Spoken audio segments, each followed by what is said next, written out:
Você já deve ter notado que nem sempre as pessoas concordam a respeito do que é certo e do que é errado.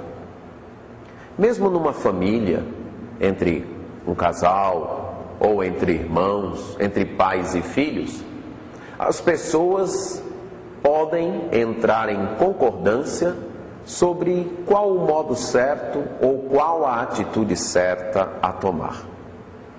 E mesmo na vida, você sozinho, tendo que tomar uma decisão entre fazer uma coisa de um jeito ou fazer de outro jeito, ou fazer uma coisa ou fazer outra, você já deve ter se perguntado: o que é o certo? Isso nos leva a uma outra pergunta: como eu posso saber o que é certo e o que é errado? Como eu posso saber a verdade? Como já temos demonstrado para você em vários programas, a Bíblia, que é a palavra de Deus, nos mostra a verdade, nos mostra o que é certo e o que é errado.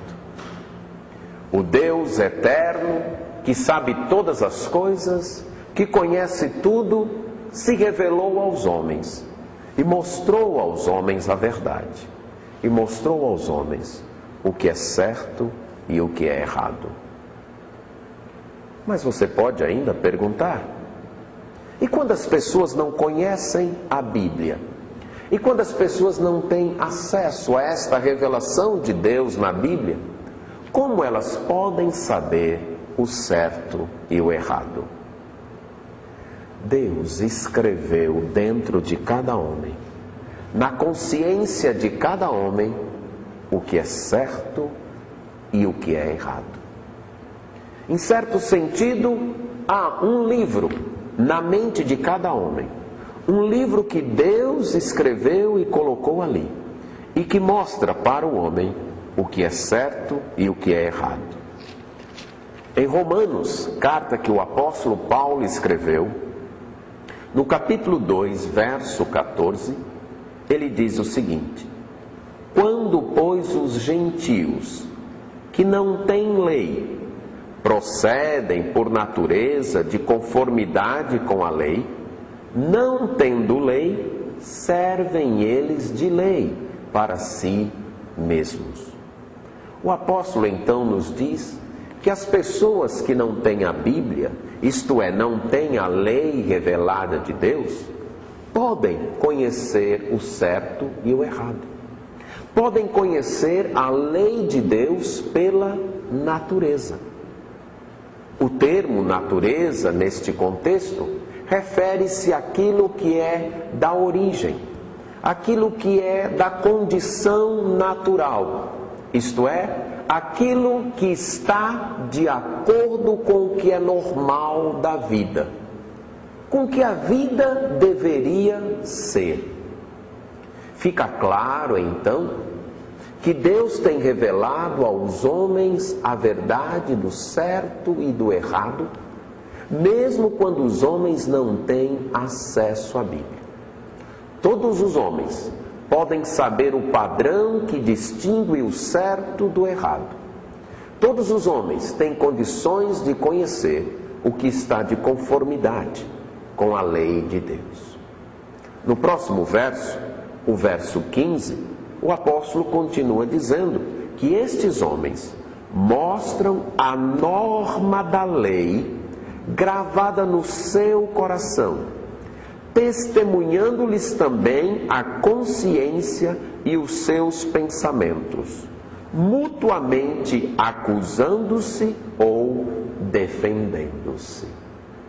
É dito então neste verso que as pessoas, aquelas que não têm as Escrituras, não têm a Bíblia, estas pessoas dão provas, isto é, evidenciam, testemunham uma obra da lei que foi escrita em seus corações. E esta obra é confirmada, é testemunhada pela consciência e pelos pensamentos destes mesmos homens. Tanto a consciência como os seus pensamentos funcionam como uma espécie de juiz e advogado. E no dia do juízo, eles poderão funcionar assim. Naquele dia, o apóstolo Paulo, melhor dizendo, diz no verso 16: no dia em que Deus, por meio de Jesus Cristo, julgar os segredos dos homens de conformidade com o meu evangelho.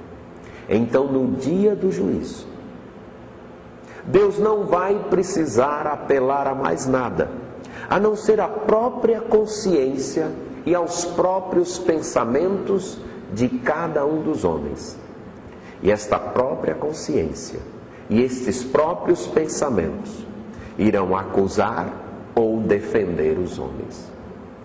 Então nós concluímos que Deus escreveu na mente de cada homem um padrão moral. Cada ser humano tem em si mesmo o conceito de certo e errado. Ele sabe o que é certo, ele sabe o que é errado. Todos nascem com uma consciência.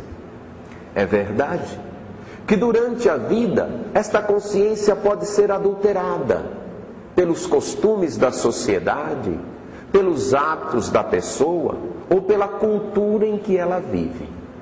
O homem pode sim corromper a sua consciência com argumentos tolos e convencer a si mesmo de que o errado é certo e o certo é errado.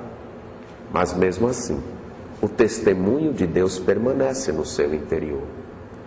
No dia do juízo, cada homem há de ter a sua consciência como sua juíza ou sua advogada. Como o pecado tem corrompido a todos nós e também a nossa consciência, nós podemos purificar a nossa consciência através da revelação de Deus na Bíblia. Nela nós temos, sem nenhuma corrupção, a revelação da verdade, a revelação do que é certo e do que é errado.